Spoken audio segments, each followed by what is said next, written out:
Hi, Zhenya. Hi there. What is your role in the project? What is your profession called? And how long have you been working with the Strikers Inc. team? My official title is that I'm the lead 3D environment artist. My job is to lead the team that is modeling stadiums in 3D. I joined the team basically when the art department was created. You start from scratch. You have nothing. I mean, no references, no foundation, and your task is to create a stadium that exists in the real world.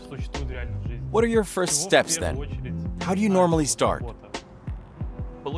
Well, first, a club sends us photos.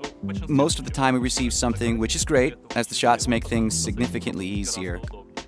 And using these pics, we start with modeling basic stadium volumes. But we must take the pitch into consideration, as it is a stadium's linchpin.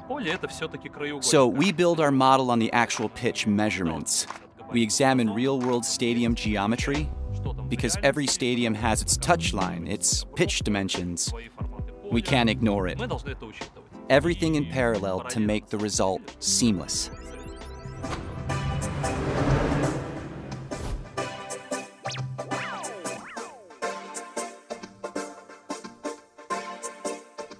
Hi, Fetya. What is your job title?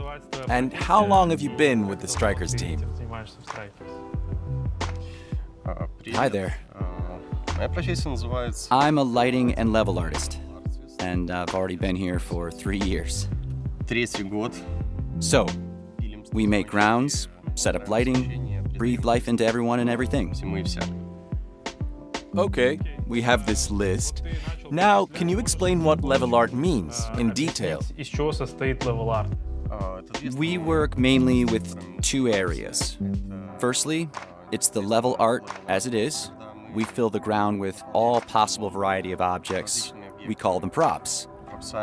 Stuff such as bottles, bags, cameras, everything that makes the stadium come alive. We also work on the people, the personnel you can see in the stadium during any match. We set up crowds, supporters, fans. So we basically help the ground to look more realistic and lifelike. Secondly, it's the lighting. We make the arena look natural through adjusting and tuning the lights. We set up the overall stadium lighting and post-processing, and other components related to the overall vibe. All right, on the subject of daylight, is there any difference in the sunshine at different stadiums? Or is it one effect for all stadiums? Definitely, there is a difference. First of all, it depends on the construction. Often the shadows on the pitch depend on the roof design and material. Sometimes they are translucent, or they can have some peculiar shapes. And there can be various other effects.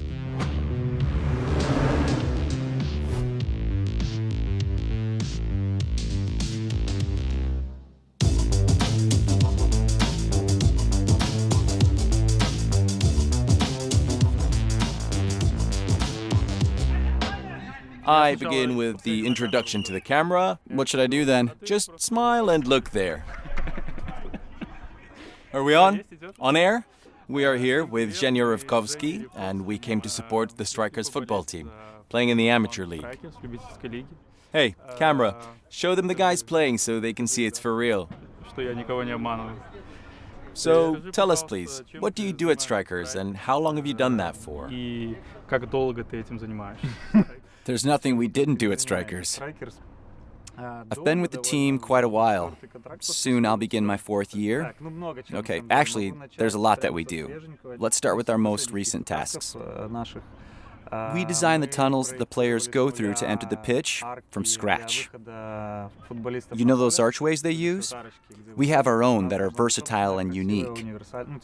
We spent 2 weeks understanding what we need. All those sketches, drafts, so on. And there's also a ball stand where referees collect the ball before the game. I mean, we designed it ourselves. We didn't borrow it. It's not a generic whatever thing. We put a lot of effort into it. In our team, there's an architect, I'm an industrial designer, and some other guys as well. We really worked ourselves out. If someone hits pause during the cutscene, they will be really impressed. What about other elements you already finished? Is there a short list of things you work with within the project? Well, I don't think there's a short list, but I'll try. Those are all the little stuff you won't notice in the game. Unfortunately, you have to hit pause during cutscenes. Any examples? All the fans in the stadium to begin with. We dress them, starting with hats, snapbacks. Then there's bomber jackets, trousers, everything, down to the shoelaces. And of course, all banners and flags in the stadiums. There are around 18 forms, all unique. We don't paint them out unlike our competitors. Okay, is it okay if I say that? Sure. Well, our competitors did it in a simple way. But we decided to stand out, really. I don't know why. Just go in and win this race. Hence, there's a lot of unique stuff if you look close enough. And among others, we work on people. Besides the fans, there are maintenance staff, security guys, and managers and coaches, of course. They are closer to the touchline. More security, photographers, your colleagues, cameramen. And also, there will be police, fire marshals, and first aid personnel. What is the most difficult part of modeling the stadium for your team?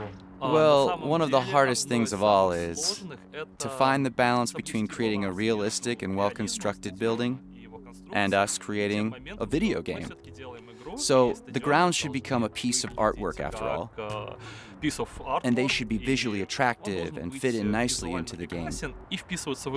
That is, if we take London Stadium as an example.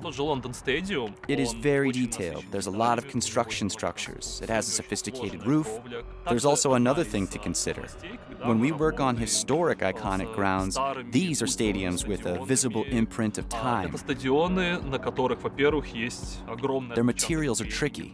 Say the concrete there can be damp, cracked or crumbling at some places. Structures have already seen decades. And we need to convey this atmosphere. It's quite difficult. The older the stadium is, the more tiny details it has.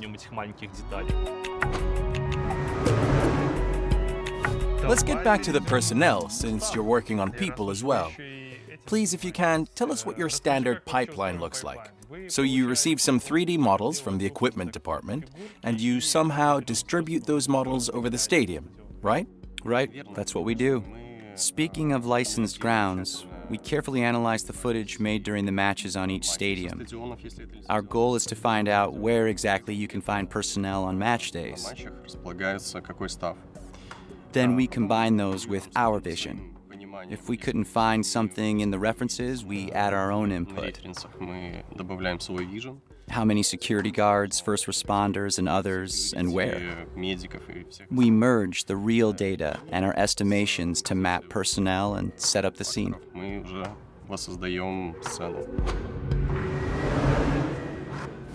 Hi, Vanya.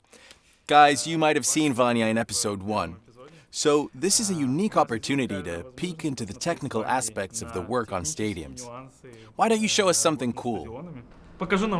I don't understand anything of what I see on the screen. Actually, it is very interesting, a really fabulous generation trick. We definitely generate the supporters' faces automatically. Because you can't map them around manually, you know? Here are tons of them, thousands of them maybe. That's where our tech artists created a great tool called Crowd Mesh. Here's some kind of panels, and you can see some tiny dots called vertices. We place these dots around the stadium. And judging the position of each vertex, generate a chair for a fan to sit on. Here are those chairs. So first, there are chairs. And then, by a special data set, we generate a crowd of supporters. We place personnel by hand, so here goes some police. We have a kind of drag and drop. But there is some variability. When we move them, they change their appearances. Naturally, you can change it by hand, but we've added this variability to avoid adding similar sets of people. So the people here are randomly different. Let's get back to fans. We map them during generation using the same vertices, the same crowd mesh, but we divide them by groups. Here are home fans, those are visitors, and here's some VIP. And this way, they appear quite randomly, depending on a stadium and sectors we need to fill.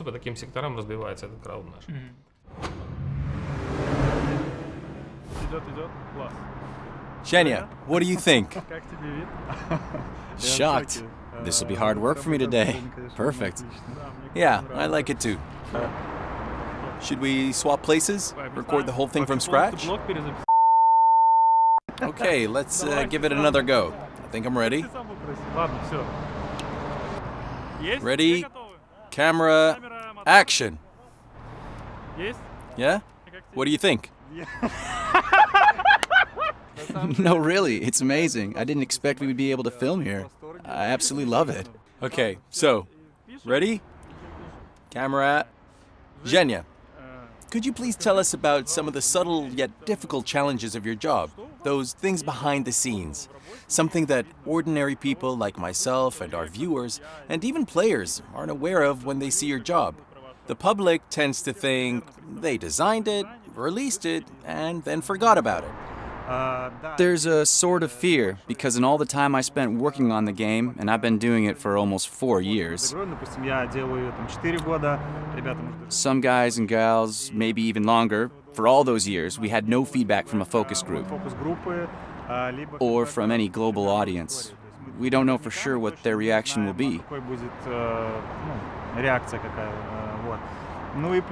And also, we're afraid people won't notice some of the subtle details, because there are tons of them, and we'd love them to be noticed. Those are the concerns. Of all the licensed stadiums you built, which is the one you liked the best? Could you speak of its design, the working process, or the final result? Do you have a favorite stadium, or do you love them all the same? As they say, all stadiums are equal, but some are more equal than others. At the end of the day, London Stadium is one that's loved. It's a masterpiece in terms of architecture. The shape is beautiful, it's designed brilliantly, and the atmosphere for everyone inside is great as well. It's the one we're probably proud of most. One of the first stadiums. It was introduced with the game itself. It's the first ground we showed when UFL was announced to the public. Right now, London Stadium is the one I love the most. I've been told you worked it out very thoroughly. It is detailed right down to the VIP seats, right? Yeah, indeed it is. It was one of those days. We were so heavily into this. We created everything, including the laces on the banners around the grounds. You know, those laces they use to tie the banners to metal poles. So, there's something to see if you look at the stadium close up.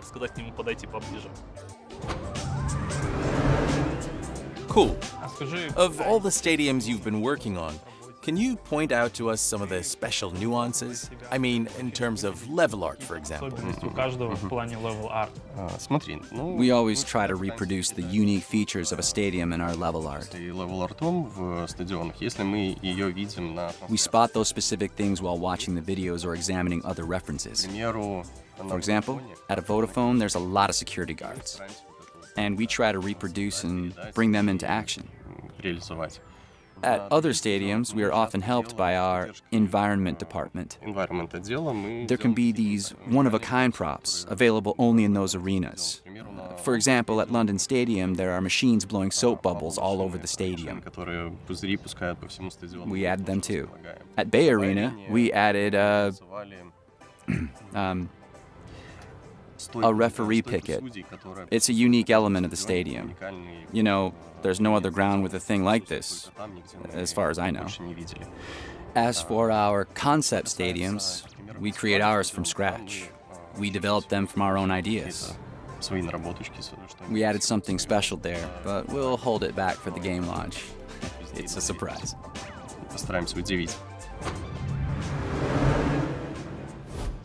This looks like some metal plates. It's a grid. Okay, a grid. Don't worry, it's fine. Okay, light. You also do lighting. I'd love to have a look, because it's something very dear to me as a person from video production. I can tell you about lighting more technically or in layman's terms. Perhaps you prefer the former? I probably won't get it, but please go ahead. And please stop me if I'm blabbing some of our secrets. Okay, so let's talk about lighting. For the main direction and main positioning of the floodlights and highlights, we used references to the stadiums, of course. But there are many different technical difficulties to overcome because we should have been directing the lights from those lamps. But because of hardware limitations of consoles and many other technical aspects such as memory capacity, this wasn't really possible. So some things, for example in night stadiums, the lights are fake. For these cases, we needed an inventive artistic approach. We have to emulate things. If I reveal how the night lights work, it might make you sick, since it looks more or less like this without it. All the lights up in the stands have been faked to the extent that it looks very close to what happens. So what we have here is a dramatic convention like a film set. And they look so realistic, so cool, that hopefully nobody would even think to wonder if it's fake.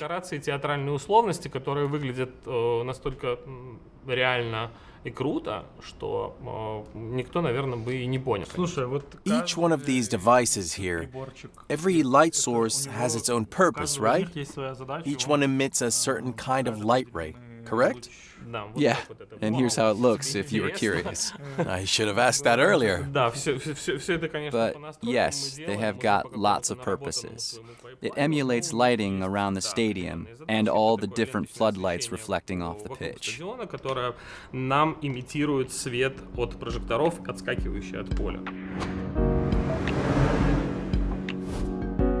Is there anything in your work an ordinary person won't be able to notice by themselves? Something a person will have no idea that you're doing? Anything cool like that? As for details that aren't obvious to a game player, so consider a visitor of a real-life stadium. Stadiums are full of things you're not really aware of. For instance, the lighting systems are unique. The location of VIP seats, those areas where special guests sit, etc. You have to study a ground from many different angles to understand how many features there are. For instance, how they locate floodlight projectors or how a stadium is divided into zones. Let's stop for a moment. Send me a photo of this. Why did they switch it off? These days, I often read in the soccer news and see those headlines. You know, some famous club is planning to move their home ground or want to build a new one. And I thought, would it be possible, at least in a football simulation game, for us to keep their history with their old, legendary grounds? I like the idea of using nostalgia. We are creating in our stadiums the look that matches what they were before they were refurbished, including those stadiums which literally do not exist anymore. I hope it won't remain just a dream. At some point, we'll actually do this.